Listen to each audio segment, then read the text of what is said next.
Hello students, स्वागत है आप सबका आगाज इंस्टीट्यूट में। आज मध्य प्रदेश के इतिहास की क्लास नंबर 11 है हमारी। अभी तक टोटल 10 क्लासेस हमारी हो चुकी हैं। आज क्लास नंबर 11 है। गुप्त वंश जो हमने स्टार्ट किया था पिछली क्लास से, आज उस गुप्त वंश की दूसरी क्लास है। पिछली क्लास में हमने गुप्त वंशी शासकों के विषय में पढ़ा था और उन गुप्तवंशी शासकों से संबंधित मध्य प्रदेश में क्या क्या एविडेंस मिले वो हमने देखा था। पिछली क्लास में हमने रामगुप्त तक के इतिहास की बात की थी। आज की क्लास में हम बात करने वाले हैं चंद्रगुप्त द्वितीय की। चंद्रगुप्त द्वितीय, जिसे विक्रमादित्य की उपाधि जिसने प्राप्त की थी, जिसे विक्रमादित्य भी कहा जाता है, चंद्रगुप्त द्वितीय को, गुप्तवंशी शासक चंद्रगुप्त द्वितीय को। तो आज की क्लास में हम चंद्रगुप्त द्वितीय से शुरुआत करते हैं।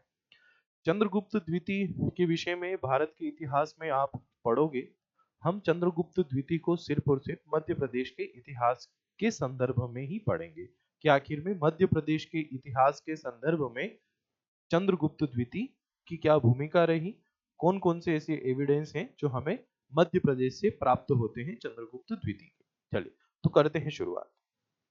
तो देखो स्टूडेंट, समुद्रगुप्त के पश्चात चंद्रगुप्त द्वितीय गुप्त साम्राज्य का शासक बना। बीच में समुद्रगुप्त और चंद्रगुप्त के बीच में एक रामगुप्त नामक शासक को भी स्वीकार किया जाता है। तो उस रामगुप्त के विषय में हमने पिछली क्लास में पढ़ा था। अब हम यदि बात करें चंद्रगुप्त द्वितीय की, तो इसका जो शासनकाल बताया जाता है वह बताया जाता है 375 ईस्वी से 414 ईस्वी तक। मतलब 375 ईस्वी से लेकर 414 ईस्वी तक चंद्रगुप्त द्वितीय ने शासन किया। अलग अलग किताबों में कुछ ये आंकड़े थोड़े ऊपर नीचे देखने को मिलते हैं, परंतु अधिकतम जो मान्य पुस्तकें हैं उनमें आपको चंद्रगुप्त द्वितीय का शासनकाल 375 ईस्वी से लेकर 414 ईस्वी तक देखने को मिलेगा। अब चंद्रगुप्त द्वितीय जब शासक बना, तो ऐसा कहा जाता है कि चंद्रगुप्त द्वितीय के समय मध्य प्रदेश जो है गुप्त साम्राज्य का ही हिस्सा था। गुप्त साम्राज्य के ही मध्य प्रदेश जो है अधीन था। और चंद्रगुप्त द्वितीय के बारे में जो सबसे बड़ी इंफॉर्मेशन हमें मिलती है वो यह मिलती है कि चंद्रगुप्त द्वितीय ने जो मध्य प्रदेश है, इस मध्य प्रदेश के पश्चिम में खासकर यहाँ ये जो उज्जैन है, इस उज्जैन पर शकों का अधिकार था। और इस चंद्रगुप्त द्वितीय ने उज्जैन, यहाँ ये जो गुजरात है, काठियावाड़ है, तो यहाँ पर जो शकों का अधिकार था, तो इस चंद्रगुप्त द्वितीय ने इस क्षेत्र से शकों को खदेड़ा, इस क्षेत्र से शकों को भगाया। या हम यूं कहें कि गुजरात और काठियावाड़ मतलब जो हमारा पश्चिमी मध्य प्रदेश है, उस पश्चिमी मध्य प्रदेश में जो शकों का अधिकार था, उन शकों का चंद्रगुप्त द्वितीय ने संहार किया और इस वाले क्षेत्र को अपने अधिकार में किया, है ना। जो मध्य प्रदेश का जो पश्चिमी क्षेत्र है ना, उज्जैन और ये जो पश्चिमी मालवा वाला क्षेत्र है, यहाँ गुजरात काठियावाड़ वाला जो एरिया है, जहां पर शकों का अधिकार था, तो शकों को हराकर, है ना, शकों को हराकर चंद्रगुप्त द्वितीय जो है यहाँ पर अपना अधिकार जमाता है। ऐसा कहा जाता है कि रुद्र सिंह तृतीय उस समय शक शासक था और रुद्र सिंह तृतीय को युद्ध में हराया था। किसने? चंद्रगुप्त द्वितीय ने, है ना। रुद्र सिंह तृतीय शक शासक था, जिसे हराकर चंद्रगुप्त द्वितीय जो है इस क्षेत्र को अपने कब्जे में लेता है। अब शकों को हराने के उपलक्ष्य में चंद्रगुप्त द्वितीय एक उपाधि प्राप्त करता है, शकारी, है ना, शकों का संहार करने वाला शकारी। एक और उपाधि मिलती है इस कार्य के बदले विक्रमादित्य की, क्योंकि मैंने आपको पढ़ाया था कि जो विक्रमादित्य थे वो विक्रमादित्य भी शकों का संहार करते हैं, है ना, और विक्रम संवत की शुरुआत करते हैं। वो हमने देखा था जब हमने विक्रमादित्य के विषय में पढ़ा था। तो एज इट इज विक्रमादित्य जैसा ही काम चंद्रगुप्त द्वितीय ने भी किया। तो चंद्रगुप्त द्वितीय ने भी संभवतः विक्रमादित्य की उपाधि धारण की होगी, ये इतिहासकार मानते हैं। क्योंकि चंद्रगुप्त द्वितीय के बारे में बहुत सारी जगह उसको विक्रमादित्य या सिंह विक्रम कहकर उसको उल्लेखित किया गया है ना, सिंह विक्रम। तो एग्जामिनर सॉरी, जो एक इतिहासकार हैं उनके लिए ये प्रश्न बनता है कि आखिर में इनको विक्रमादित्य क्यों कहा जाता है। तो फिर यहाँ पर ये बात निकल कर आती है कि चंद्रगुप्त द्वितीय को विक्रमादित्य कहने के पीछे का जो कारण है वो कारण है उनकी शकों पर विजय, क्योंकि पूर्व में इसी प्रकार का जो काम है, इसी प्रकार की जो विजय है वो विक्रमादित्य ने भी प्राप्त की थी।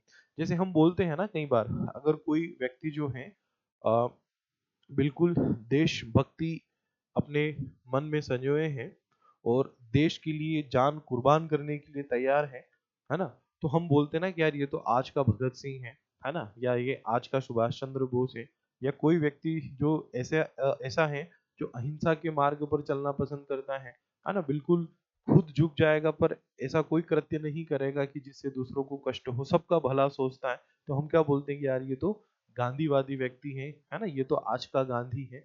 तो इसी प्रकार से जब चंद्रगुप्त द्वितीय ने भी शकों का संहार किया और इसी प्रकार का कार्य पहले विक्रमादित्य कर चुके थे, तो चंद्रगुप्त द्वितीय को भी विक्रमादित्य कहा, चंद्रगुप्त द्वितीय को भी विक्रमादित्य की उपाधि दी गई, है ना। तो ये भी एक इतिहास में बहुत बड़ा एक विवादित विषय है कि आखिर में असली विक्रमादित्य कौन थे, है ना। लेकिन हमें उस विवाद में नहीं पढ़ना, भारत का इतिहास पढ़ेंगे तब वहां बात करेंगे। अभी हमें सिर्फ मध्य प्रदेश के इतिहास के ही संदर्भ में पढ़ना है, इसलिए आप सिर्फ इतना ही समझो। और इसी शकों की विजय के उपरांत जो चंद्रगुप्त द्वितीय हैं वो चांदी का सिक्का जारी करते हैं, है ना, चांदी का सिक्का जारी करते हैं।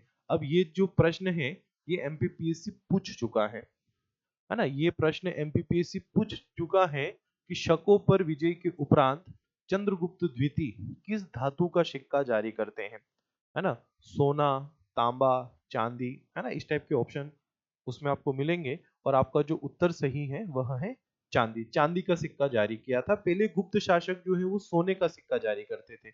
अभी तक चंद्रगुप्त द्वितीय से पहले जितने भी गुप्त शासक हुए वो सोने के सिक्के जारी करते थे।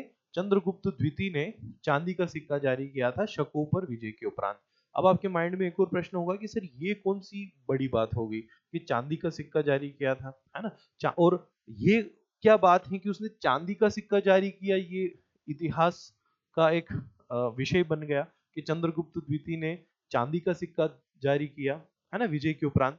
तो देखो जनरली यह जो चांदी का सिक्का जारी किया गया था, ये एक प्रकार से हम यूं बोल सकते हैं कि शक जो थे, है ना, शक जो थे वो चांदी के ही सिक्के जारी करते थे, या शकों के राज्य में चांदी के ही सिक्के जारी होते थे, और चंद्रगुप्त द्वितीय ने शकों पर विजय कर, है ना, अपना भी मतलब एक चांदी का सिक्का जारी किया। मतलब जो पहचान शकों की थी वह पहचान चंद्रगुप्त द्वितीय ने हासिल की, है ना। तो इसलिए मतलब ये इतिहास में पढ़ा और पढ़ाया जाता है कि चंद्रगुप्त द्वितीय ने चांदी का सिक्का जारी किया, क्योंकि चांदी का सिक्का उस समय शकों की पहचान थी, है ना, शकों की पहचान थी उस समय। ठीक है, तो चंद्रगुप्त द्वितीय ने चांदी का सिक्का जारी किया था शकों को हराकर। तो ये भी इतिहास में प्रश्न पूछा जाता है। इनकी कुछ उपाधियां हैं, है ना, जैसे विक्रमादित्य, शकारी, सिंह विक्रम, है ना, इनके सिक्कों पर इनको सिंह विक्रम कहा गया है ना। और शकों पर विजय के उपरांत इन्होंने चांदी के सिक्के चलाए थे। गुजरात तथा काठियावाड़ के जो शक क्षत्रप थे, रुद्र सिंह तृतीय, उनको पराजित कर शक राज्य को इन्होंने गुप्त साम्राज्य में मिला लिया था। ये हमें चंद्रगुप्त द्वितीय के बारे में ये इंफॉर्मेशन मध्य प्रदेश में देखने को मिलती है, और उज्जैन भी उसी समय इनके कब्जे में आ गया था। अब ये जो पश्चिमी मालवा वाला एरिया है ना, ये चंद्रगुप्त द्वितीय ने अपने कब्जे में ले लिया। ऐसा कहा जाता है कि चंद्रगुप्त द्वितीय ने जो यहाँ पर दशपुर है ना, जो वर्तमान का मंदसौर, जो यहाँ दशपुर है, तो इस दशपुर का, है ना, इस दशपुर का राज्यपाल अपने बेटे गोविंद गुप्त को नियुक्त किया था। अब ये भी प्रश्न हो सकता है इतिहास में इंपोर्टेंस रखते हुए एग्जामिनर आपसे पूछ ले, है ना, कि चंद्रगुप्त द्वितीय ने शकों को हराकर मंदसौर में किसको राज्यपाल नियुक्त किया था, या दशपुर का राज्यपाल किसे नियुक्त किया था। आपका उत्तर जो है स्टूडेंट वह होगा गोविंद गुप्त, है ना। गोविंद गुप्त को जो है चंद्रगुप्त द्वितीय ने पश्चिमी मालवा का प्रशासक बनाया था, है ना। जो ये पश्चिमी मालवा है, इस पश्चिमी मालवा का प्रशासक बनाया था, किसे? गोविंद गुप्त को। क्योंकि गोविंद गुप्त के विषय में हमें मंदसौर अभिलेख से पता चलता है ना। मंदसौर अभिलेख से हमें इसकी जानकारी मिलती है। मंदसौर अभिलेख से हमें इस विषय में जानकारी मिलती है कि चंद्रगुप्त द्वितीय जो है अपने बेटे गोविंद गुप्त को यहाँ का राज्यपाल नियुक्त करते हैं। और इस गोविंद गुप्त का जो सेनापति था वायु रक्षित, है ना, ये भी आप याद रखिएगा, वायु रक्षित। तो इस वायु रक्षित का भी नाम जो है इस मंदसौर अभिलेख में देखने को मिलता है ना। मंदसौर अभिलेख जो है, इस मंदसौर अभिलेख में ये प्रमाण मिलता है कि गोविंद गुप्त जो था वो यहाँ का प्रशासक था और वायु रक्षित जो था उसका सेनापति था, है ना। चंद्रगुप्त द्वितीय ने उसे पश्चिमी मालवा का प्रशासक बनाया था, किसे? गोविंद गुप्त को। तो ये प्रश्न एग्जामिनर आपसे पूछ सकता है, याद रखिएगा। चंद्रगुप्त द्वितीय के बारे में बात करें तो ऐसा कहा जाता है कि चंद्रगुप्त द्वितीय के विषय में उदयगिरी की गुफाओं से भी हमें प्रमाण मिलता है। जो उदयगिरी की गुफाएं हैं, उदयगिरी की गुफाओं से भी चंद्रगुप्त द्वितीय के विषय में हमें जो है वो प्रमाण देखने को मिलता है। क्या प्रमाण मिलता है वहां से? तो चंद्रगुप्त द्वितीय के बारे में यह पता चलता है कि एक बार अपने विजय अभियान के तहत चंद्रगुप्त द्वितीय जो है विदिशा आया था अपने सेनापति वीरसेन शाब के साथ, है ना। अपने सेनापति वीरसेन साब के साथ चंद्रगुप्त द्वितीय जो है वो विदिशा आया था, है ना। ये जानकारी मिलती है हमें किससे? विदिशा में जो उदयगिरी की गुफाएं हैं, उन उदयगिरी की गुफाओं के अभिलेख से यह जानकारी मिलती है कि चंद्रगुप्त द्वितीय जो है अपने विजय अभियान में अपने मंत्री, है ना, वीरसेन शाप के साथ जो है वह विदिशा आया था। सिवनी, सीहोर और हरदा, है ना, सिवनी, सीहोर और हरदा से सिक्के प्राप्त हुए हैं चंद्रगुप्त द्वितीय के, है ना। जहां पर चंद्रगुप्त द्वितीय के विषय में उन सिक्कों पर उल्लेख है ना। तो शिवनी, हरदा, है ना, ये वह स्थान है जहां से सिक्के प्राप्त हुए हैं चंद्रगुप्त द्वितीय के। तो ये भी आप याद रखेगा, एग्जामिनर जो है यह भी पूछ सकता है, शिवनी, हरदा, सीहोर। ठीक है। तो चंद्रगुप्त द्वितीय के विषय में कुछ इंपॉर्टेंट फैक्ट्स है ना, कि वीरसेन साप के साथ वो मध्य प्रदेश आया था। देखो मैं फिर से रिपीट कर रहा हूँ, सारे फैक्ट्स आप सुनिएगा। वीरसेन साब नामक अपने मंत्री के साथ वो अपने विजय अभियान के समय विदिशा आया था। सिवनी से, हरदा से, सीहोर से चंद्रगुप्त द्वितीय के सिक्के प्राप्त हुए हैं।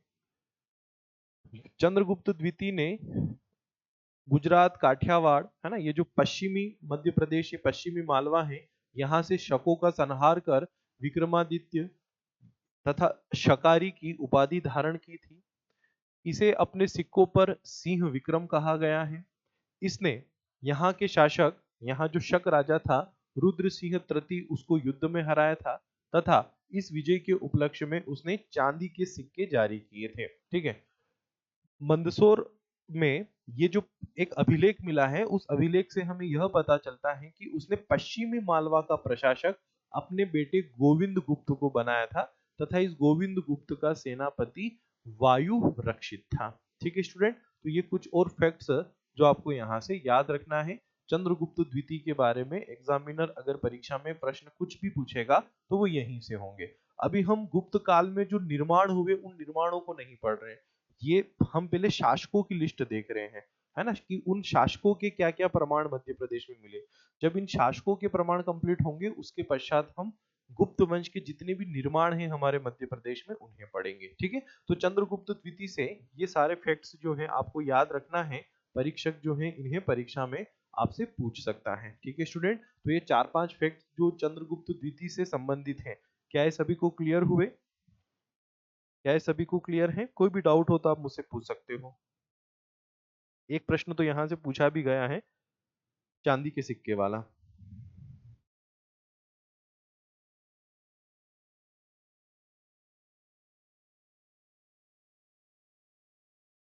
ठीक है। अब जो है चंद्रगुप्त द्वितीय के पश्चात जो अगला शासक हुआ गुप्त वंश में, वह हुआ कुमार गुप्त। ठीक है, कुमार गुप्त महेंद्रादित्य।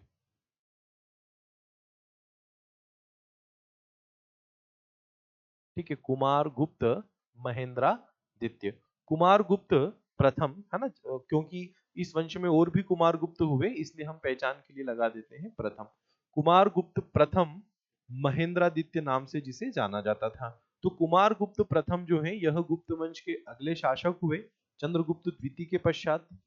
अब कुमारगुप्त महेंद्रादित्य की यदि हम बात करें तो इनका एक अभिलेख मिला है, मंदसौर अभिलेख, है ना। मंदसौर से अभिलेख मिला है कुमार गुप्त प्रथम का। इस मंदसौर अभिलेख से हमें कुछ जानकारी मिलती है कुमार गुप्त के विषय में। मंदसौर अभिलेख से सबसे पहली जानकारी यह मिलती है कि कुमार गुप्त के अधीन मालवा, खासकर जो पश्चिमी मालवा का क्षेत्र है वो कुमार गुप्त के अधीन था, है ना, कुमार गुप्त के अंतर्गत आता था। और कुमार गुप्त का एक गोप्ता, मतलब आप सामंत बोल सकते हो, यहाँ पर था जिसका नाम था बंधु वर्मा, है ना। राजा का गोप्ता बंधु वर्मा यहाँ पर शासन कर रहा था। बंधु वर्मा जो है यहाँ का प्रशासक था। ये जानकारी मिलती है हमें मंदसौर अभिलेख से। कुमार गुप्त का मंदसौर अभिलेख यह कहता है कि कुमार गुप्त के प्रभाव में था मंदसौर, उस समय का दशपुर, तथा यहाँ का जो गोप्ता था राजा का वो बंधु वर्मा था, जो कि ओलिकर वंश का था। अभी आगे मैं आपको ओलिकर वंश भी पढ़ाऊंगा, आप बिल्कुल भी टेंशन ना ले, है ना। बंधु वर्मा जो था ये ओलिकर वंश का था, है ना। ओलिकर वंश का था बंधु वर्मा, जो कि कुमार गुप्त के अधीन अंतर्गत सामंत गोप्ता के रूप में यहाँ पर शासन कर रहा था। यह जानकारी मिलती है हमें मंदसौर अभिलेख से। तो एग्जामिनर यह फैक्ट भी परीक्षा में पूछता है कि कौन सा अभिलेख या किस अभिलेख में यह उल्लेख है कि कुमार गुप्त का गोप्ता बंधु वर्मा पश्चिमी मालवा में शासन कर रहा था। तो आपका उत्तर हो जाएगा मंदसौर अभिलेख, है ना। मंदसौर अभिलेख से यह जानकारी मिलती है। अब इस मंदसौर अभिलेख में इस स्कंद सॉरी कुमार गुप्त के विषय में एक और बात लिखी है। जो मंदसौर अभिलेख है, इस मंदसौर अभिलेख में कुमार गुप्त के विषय में एक और बात लिखी है, आप यहाँ बोर्ड पर पढ़ सकते हैं, है ना। सन 436 ईस्वी का है यह मंदसौर अभिलेख। कुमार गुप्त का जो मंदसौर अभिलेख है वो सन 436 ईस्वी का है। इसमें लिखा है कि वह क्षेत्र कुमार गुप्त के प्रभाव क्षेत्र में था और वहां का ओलिकर शासक बंधु वर्मा कुमार गुप्त प्रथम का गोप्ता था, है ना। ये बात लिखी है मंदसौर अभिलेख में। अब इस अभिलेख में कहा गया है कि जिसके चारों ओर समुद्र मेखला के रूप में विस्तृत है, मतलब चारों तरफ समुद्र है, सुमेरु और कैलाश पर्वत जिसके पयोधर हैं, दूर दूर तक, है ना, दूर दूर तक समूचा विंध्य क्षेत्र पुष्पों की गंध से सुवासित है, उस पृथ्वी को कुमारगुप्त प्रशासित करते हैं।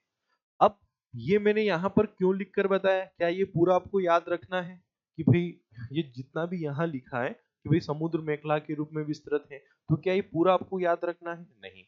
ये इतना सा हमारे लिए इंपॉर्टेंट इसलिए बन सकता है कि जिस टाइप के पीएससी प्रश्न करता है तो हो सकता है कि वे वह ये लाइन आपसे पूछ ले, है ना, कि किस अभिलेख में लिखा गया है कि कुमार गुप्त उस क्षेत्र का राजा था जहां पर समुद्र मेखला चारों तरफ विस्तृत है, सुमेरु और कैलाश पर्वत जिसके पयोधर हैं, है ना। ये बात मतलब लिखिए और आपसे पूछिए भाई ये किस अभिलेख में लिखा गया है ना। और ऑप्शन हो एरण अभिलेख, मंदसौर अभिलेख, है ना, इस टाइप के ऑप्शन हो, तो आपका जो उत्तर हो जाएगा वह हो जाएगा मंदसौर अभिलेख। मंदसौर अभिलेख में ये बात लिखी है।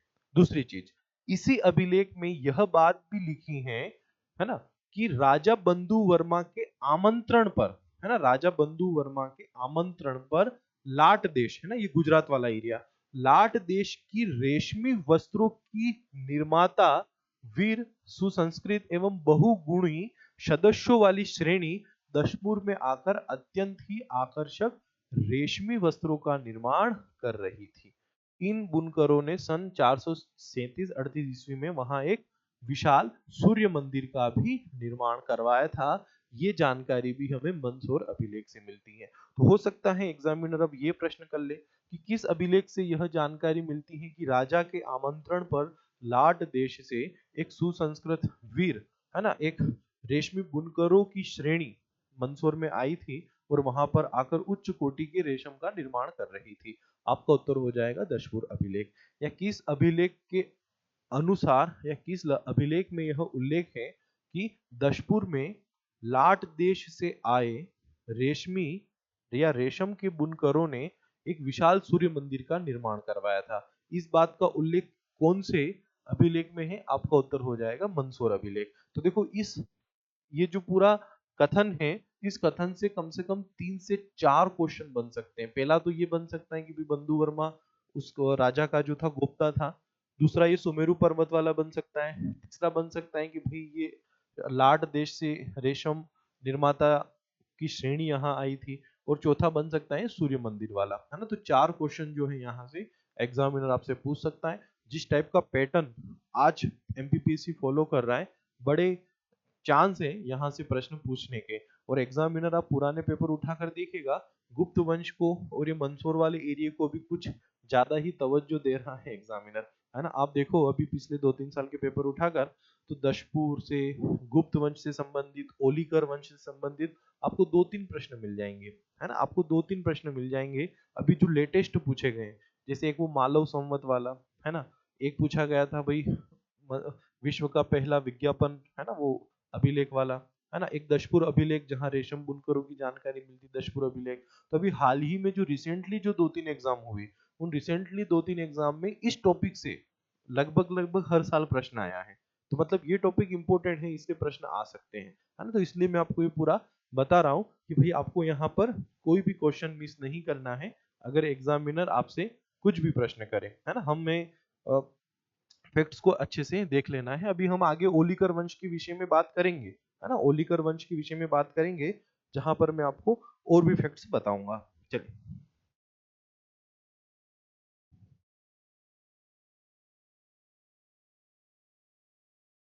अब कुमार गुप्त के पश्चात जो अगला शासक गुप्त वंश में हमें देखने को मिलता है, वह मिलता है स्कंद गुप्त। अब स्कंद गुप्त के विषय में ज्यादा कुछ प्रमाण प्रदेश में नहीं मिलते, है ना। कुछ निर्माण वगैरह मिलते हैं, तो वो हम जब निर्माण पढ़ेंगे उन निर्माण में बात करेंगे। लेकिन स्कंद गुप्त के कुछ सोने के सिक्के हमें दमोह के सकोर से प्राप्त हुए हैं। जो दमोह जिला है, उस दमोह जिले के सकोर से, या आप यूं याद रख लें कि दमोह जिले से स्कंदगुप्त के सोने के सिक्के मिले हैं। मतलब मध्य प्रदेश जो है वह स्कंदगुप्त के प्रभाव में था। अब स्कंदगुप्त के पश्चात कई सारे गुप्त शासक हुए, और ऐसा कहा जाता है कि स्कंदगुप्त के बाद गुप्त वंश का प्रभाव जो है मध्य प्रदेश में कमजोर हो गया था। स्कंदगुप्त के पश्चात कोई भी ऐसा शासक नहीं देखने को मिलता है जिसने मध्य प्रदेश पर सीधा चंद्रगुप्त द्वितीय और जो अन्य शासक थे उन्होंने जिस प्रकार से राज्य किया था मध्य प्रदेश पर, उस प्रकार से शासन किया हो, है ना। ऐसा कोई राजा जो है हमें स्कंदगुप्त के पश्चात देखने को नहीं मिलता, है ना। तो मतलब स्कंदगुप्त के पश्चात जो है पश्चिमी मालवा, खासकर पश्चिमी मालवा से जो है मध्य प्रदेश में पश्चिमी मालवा से जो है गुप्त वंश का प्रभाव जो है वो कम हो गया था। उतना प्रभाव नहीं था, क्योंकि वहां पर ओलिकर वंश के रूप में एक शक्ति जो है वह स्वतंत्र हो चुकी थी, जिसके विषय में हम आगे पढ़ेंगे, ठीक है। स्कंदगुप्त के पश्चात एक और शासक के विषय में हमें जानकारी मिलती है, और वह शासक था बुद्धगुप्त, है ना। इस बुद्धगुप्त के विषय में जब हम गुप्त निर्माण पढ़ेंगे, तो उन गुप्त निर्माणों में भी मैं आपको इस बुद्धगुप्त के विषय में बताऊंगा, है ना। बुद्धगुप्त के विषय में जानकारी मिलती है कि जो पूर्वी मालवा वाला एरिया था, है ना, यमुना और नर्मदा के बीच वाला जो प्रदेश था, वहां पर बुद्धगुप्त के वह अधिकार में था।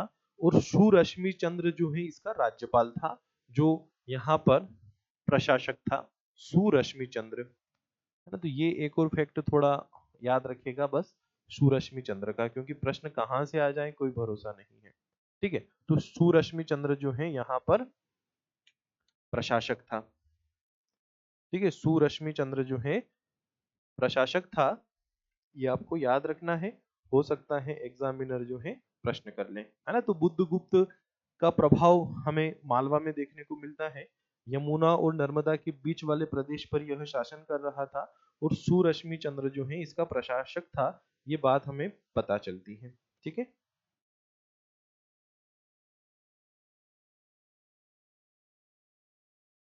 बुद्धगुप्त के कुछ चांदी के सिक्के भी हमें मालवा से प्राप्त होते हैं। है ना, बुद्ध गुप्त के चांदी के सिक्के भी हमें प्राप्त हुए हैं मध्य प्रदेश से। ठीक है, तो बुद्ध गुप्त के विषय में वैसे तो इतना कुछ एग्जामिनर पूछेगा नहीं, लेकिन आपको बुद्ध गुप्त और ये सुरश्मि चंद्र, ये नाम आपको जरूर याद रखना है। ठीक है, मालवा प्रकार के सिक्के जारी किए थे इस बुद्ध गुप्त ने।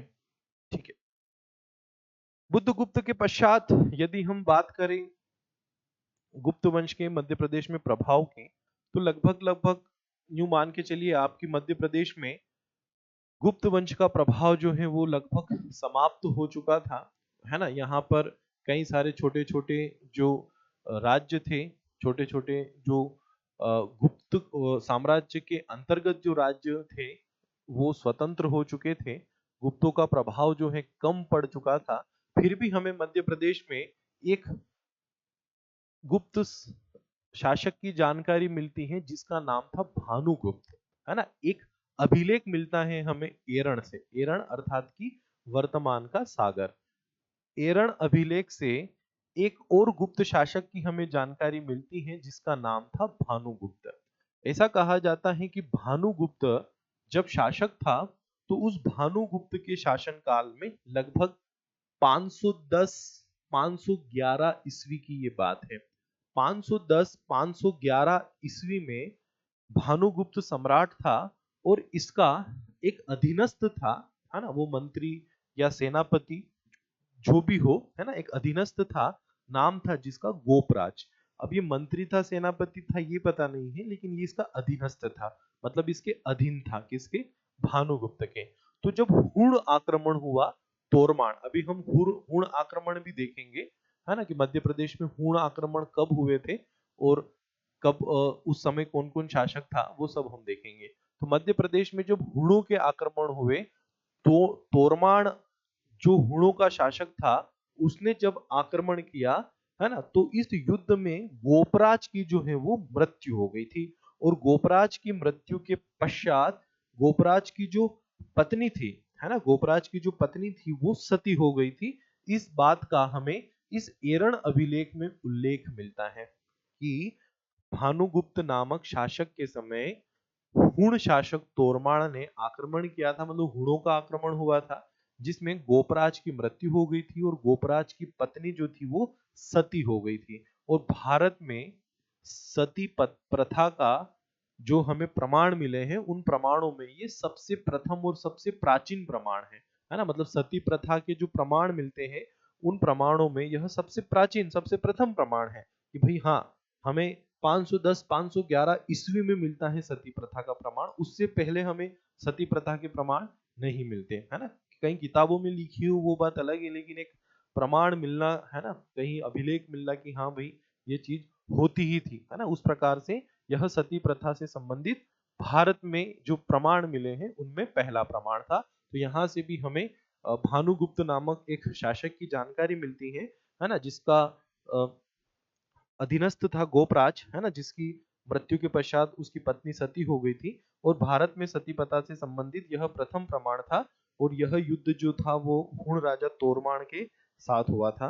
और भानुगुप्त के पश्चात इस मध्य प्रदेश के क्षेत्र में गुप्त वंश जो है वो लगभग पूरा बिखर सा गया, है ना। कोई भी ऐसे शासक नहीं हुए जिन्होंने मध्य प्रदेश में विशेष प्रकार का कोई योगदान दिया हो। मध्य प्रदेश में नए नए जो राज्य थे, मतलब जो राज्य पहले गुप्त साम्राज्य के अंतर्गत थे अब वो स्वतंत्र होने लगे, जैसे कि ओलिकर वंश हो गया, है ना। तो इस टाइप से जो अन्य इकाइयां थी, जो अन्य राज्य थे, वो अपने आप को स्वतंत्र करने लगे और गुप्त साम्राज्य जो था वो धीरे धीरे सिमटता गया, धीरे धीरे बिखरता गया। और मध्य प्रदेश में जो हमें प्रमाण मिलते हैं वो सारे हमने यहाँ पर देखे। ठीक है स्टूडेंट, तो मध्य प्रदेश में जो गुप्त वंश से संबंधित प्रमाण मिले हैं उन प्रमाणों को हमने विस्तार से समझा। हमने श्री गुप्त से लेकर भानुगुप्त तक जो शासक हुए, इन सारे ही शासकों के समय क्या क्या प्रमाण मध्य प्रदेश में मिला वो सब हमने देखा। हमने समुद्रगुप्त के प्रमाण देखे, रामगुप्त के प्रमाण देखे, चंद्रगुप्त द्वितीय, स्कंदगुप्त, है ना, महेंद्रादित्य, कुमारगुप्त के जितने भी हमें प्रमाण मध्य प्रदेश में गुप्त शासकों के मिले, उनके सिक्के मिले, सब कुछ हमने देखा। भारत का इतिहास जब आप पढ़ोगे तो वहां पर गुप्त वंश के विषय में आप और भी बहुत सारी जानकारियां प्राप्त करोगे। अब देखो एक और फैक्ट मैं आपको बताता हूँ। बहुत सारी किताबों में ये लिखा होता है कि चंद्रगुप्त द्वितीय ने शकों को हराकर उज्जैन को अपनी दूसरी राजधानी बनाया था। पहली राजधानी तो पाटलिपुत्र थी और दूसरी राजधानी जो है वो उज्जैन को बनाया था चंद्रगुप्त द्वितीय ने, और विक्रमादित्य की उपाधि धारण की थी। बहुत सारे इतिहासकारों का यह मानना है कि चंद्रगुप्त द्वितीय तो कभी उज्जैन आया ही नहीं, है ना। चंद्रगुप्त द्वितीय जो है वो कभी उज्जैन आया ही नहीं। तो यहाँ पर भी इस फैक्ट को लेकर विवाद है, लेकिन फिर भी अगर मान लो एग्जामिनर जिन इतिहासकारों ने उज्जैन को राजधानी माना है उन्हें सही मानते हुए कभी एग्जामिनर भी प्रश्न पूछ ले कि भाई विक्रमादित्य सॉरी चंद्रगुप्त द्वितीय ने शकों को हराकर मध्य प्रदेश के किस शहर को अपनी दूसरी राजधानी बनाया था, और उज्जैन ऑप्शन में हो तो आपको उज्जैन लगाना है। ठीक है स्टूडेंट, तो ये भी आप याद रखेगा। चलिए, तो मैंने आपको सारे फैक्ट्स बताने की कोशिश की है, जो भी नए फैक्ट्स एग्जाम में हो सकते हैं वो सब मैंने आपको बताए हैं। कुछ प्रश्न परीक्षा में है वो भी मैंने आपको बताए हैं। अब नेक्स्ट क्लास में हम हमारे मध्य प्रदेश में जो गुप्त शासकों ने जो निर्माण करवाए उन निर्माणों को पढ़ेंगे, और उन निर्माणों को पढ़ने के पश्चात फिर जो ऐसे राजवंश जो पहले तो गुप्त साम्राज्य के अधीन थे और बाद में स्वतंत्र हो गए, उन राज्यों के विषय में पढ़ेंगे। उनमें प्रमुख है हमारा ओलिकर वंश। इस ओलिकर वंश से बहुत सारे प्रश्न एग्जामिनर पूछता है। ठीक है, चलिए तो मिलते हैं हम अगली क्लास में। कोई भी डाउट हो तो आप मुझसे पूछिएगा, मैसेज कीजिएगा। All the best, good day, good bye.